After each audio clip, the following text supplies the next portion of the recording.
Hello, I would like to talk to you about Bear Creek Arsenal uppers. This is their 5.56 20-inch barrel upper. This is forged. I made a video before, it didn't like it, so I'm going to remake the video.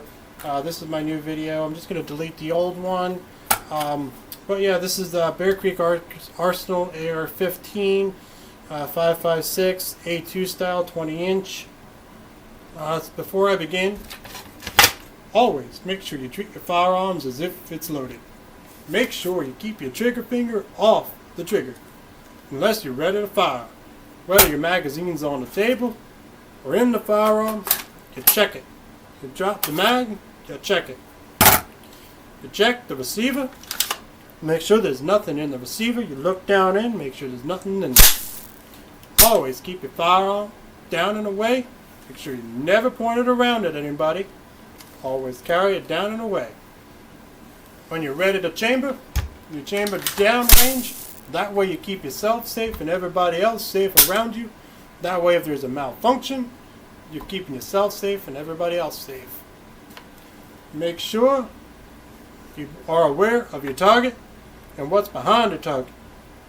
Remember to keep yourself safe and everybody else safe around you.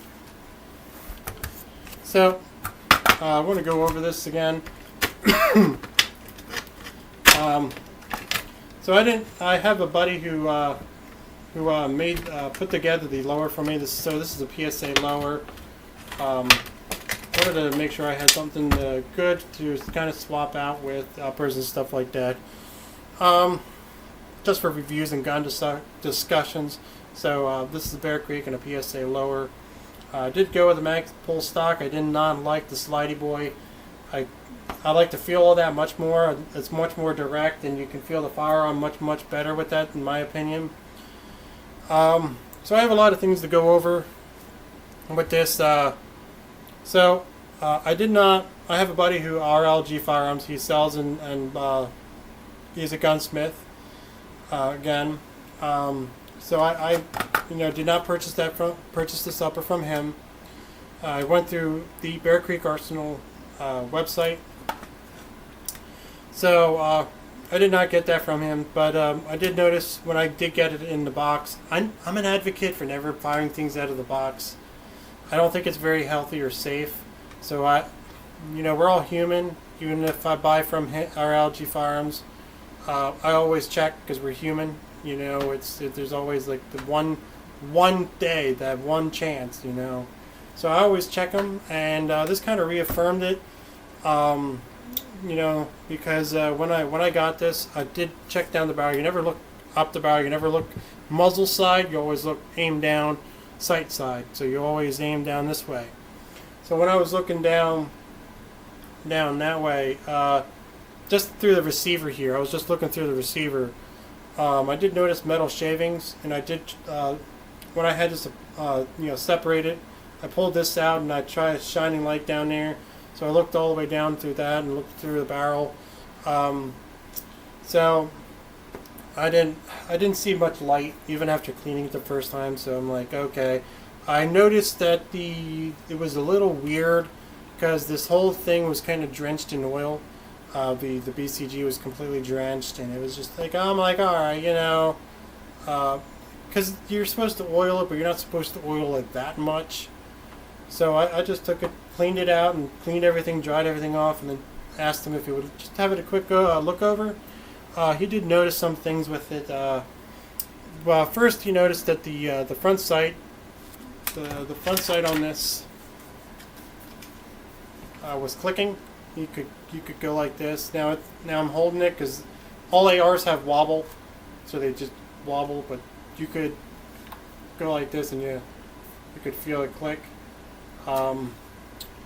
After firing a little bit, I don't notice that anymore. I did keep an eye on that. I fired 70 rounds, and it just doesn't do that anymore. So I'm not sure if that's a weird sign down the road.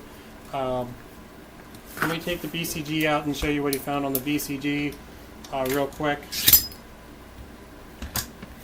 So the BCG, the key was just smashing up against the gas tube. I did let it fly to test the cycling. Cycling felt smooth, but it did feel a little odd when it went to close. Now I know why it was that. It was mushrooming the gas tube. So we had to widen that just a little bit. So that's what he did. The ejector doesn't have an O-ring. I guess that just increases the wear. That's just what it all. So I'm not really worried about it. There's like a $12 or $13 upgrade. I'm not really too much worried about it. I think it does fine. We fixed the gas tube was a little off tilt, just shape-wise. So we just wanted to make sure that was in the right shape, just to make sure it cycled correctly. The gas rings weren't centered right, so he did that. We cleaned the barrel out multiple times just to make sure there was no burrs with the barrel brush. We just cleaned it and mopped it, sprayed it down, cleaned it. So we made sure that it was all in working operating order. With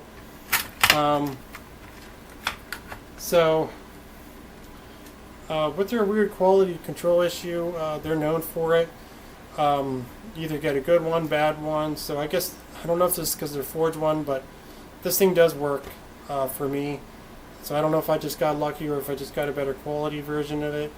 I know we did fix those issues, but it seems to be cycling just fine. Cycles beautifully. It does shoot the brass, eject the brass out in a line really nicely.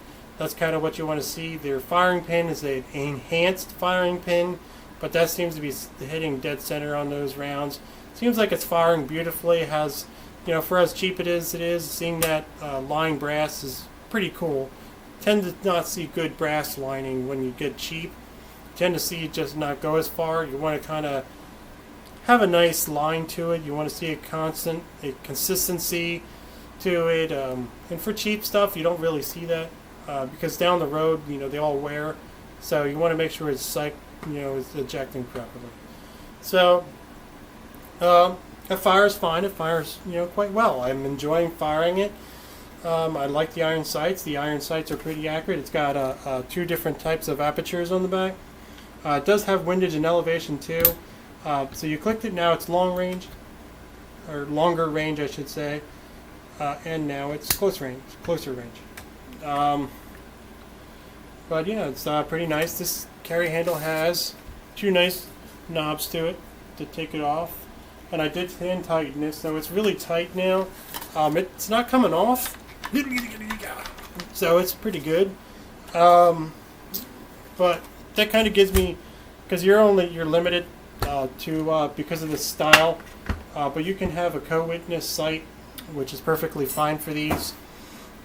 You're limited to because this, from as far as I know, I will double check to make sure, but I think this is on removable gas because the sight and the gas block are one item.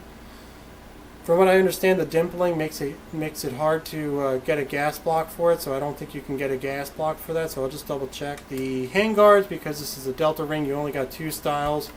One from Magpul, which is M-LOK, and then the quad rail, which is 4 Picatinny rails on one on each side. So that's kind of what you're limited to, but make sure you keep an eye on the barrel and the feed ramps because they are weird with their quality. Again, I'm not sure what it's going to do for me. I will try to get a 500 round video done and 1,000 rounds. I have 140 right now, so maybe I'll just go 600 and make it that number.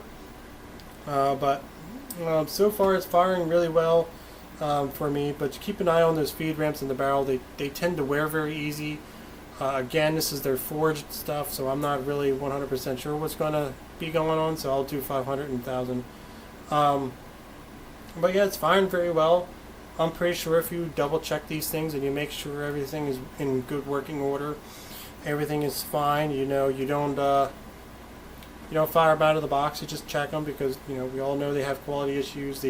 Everybody says you get it's good or it's crap. You see the reviews and you see the mixed stuff and the mixed YouTube videos. So from my experience, firing these right out of the box isn't a really good idea. You want to make sure that you clean them out and you make sure that everything's fine and in good order But I think that might be why, it's working so well for me, because I didn't fire it right out of the box. I double checked everything, because I don't know what that would have done if I tried to fire a bullet through that. It would have just probably been inaccurate as all heck. So you probably wouldn't have hit anything. So yeah, just check your firearm before, just check these before you take them out. I think if you're an AR guy, you'd probably notice everything. You would probably be able to look it over. This was $230. It was on a discount. I think they're usually $380. So I'm not really 100% sure on that. But I'll double check the prices. But yeah, so far it's does really well. I haven't had any weird issues or anything.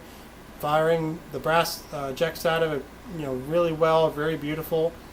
Fires real well. All the rounds seem to go down range real well. So I would just keep it safe. Just check it. If you're gonna buy these, you're gonna buy cheap. Just check them. Just keep an eye on the feed ramps and keep an eye on it. That's really it. Thank you, and have a wonderful day or night.